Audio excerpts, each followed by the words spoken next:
Assalamualaikum warahmatullahi wabarakatuh. Halo semua, kami dari kelas jurnalistik 1C, kelompok 3, pengantar ilmu komunikasi, akan mempresentasikan problematika komunikasi organisasi di masa pandemi. Penelitian ini bertujuan untuk mengetahui keadaan komunikasi organisasi di masa pandemi, di mana saat pandemi ini komunikasi secara langsung menjadi terbatas. Jadi, pandemi membawa beberapa pengaruh untuk komunikasi organisasi. Dari penelitian ini, kami menggunakan metode penelitian media sosial dan media massa. Dan hasil penelitian yang kita dapat adalah kita bisa mengetahui problematika komunikasi organisasi di masa pandemi dan cara menanggapinya. Komunikasi organisasi sangatlah penting untuk mengefisienkan tujuan-tujuan dari organisasi itu sendiri. Dikarenakan adanya pandemi ini, para organisator harus mencari jalan agar komunikasi organisasi dapat berjalan dengan baik, walaupun hanya melalui media online. Walaupun komunikasi saat pandemi berjalan dengan sistem online, komunikasi juga harus tetap berjalan dengan efektif, agar tidak terjadi masalah atau kegagalan dalam berorganisasi. Banyak sekali kegagalan dalam berorganisasi dikarenakan satu penyebab, yaitu tidak efektifnya berkomunikasi sehingga terjadinya kesalahan komunikasi dalam organisasi. Selanjutnya, kami memiliki beberapa pertanyaan yang dijadikan rumusan masalah dari penelitian ini.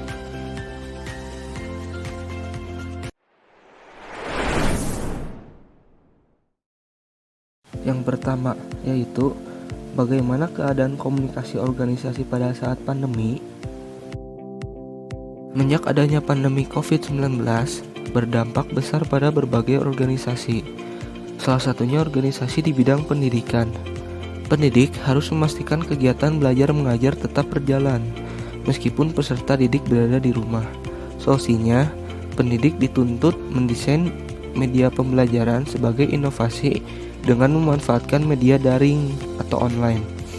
Sistem pembelajaran dilaksanakan melalui perangkat personal komputer atau PC atau mobile phone yang terhubung dengan koneksi jaringan internet.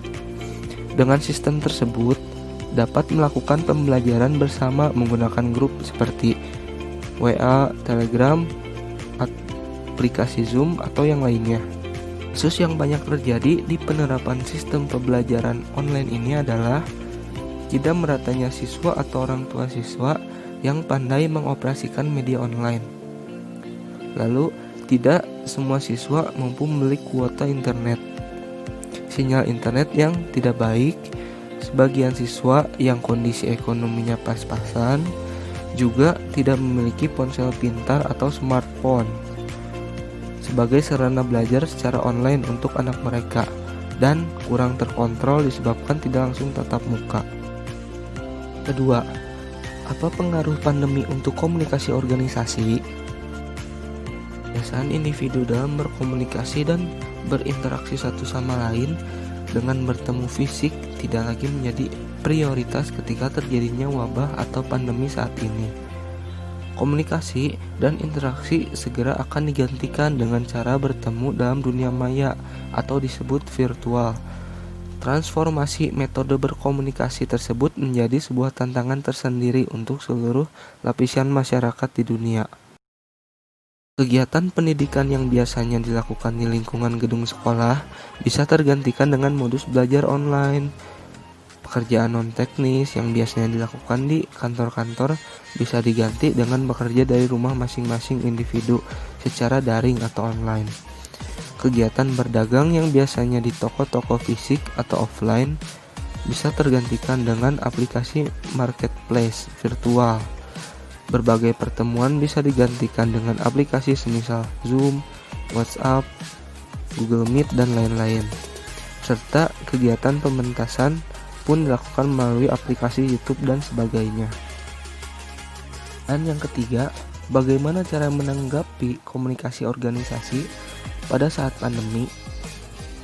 Organisasi yang dilakukan secara efektif sangat diperlukan pada masa pandemi COVID-19. Informasi yang berisi kata-kata maupun ekspresi saling menguatkan satu sama lain, akan menumbuhkan rasa empati dan kepedulian antar sesama. Efek dari komunikasi dan interaksi antar sesama tersebut dapat memunculkan respon negatif dan positif dalam konteksnya. Komunikasi yang dilakukan secara sadar atau tidak akan menumbuhkan motivasi seseorang sehingga cenderung dapat merubah perilakunya dan aktivitasnya.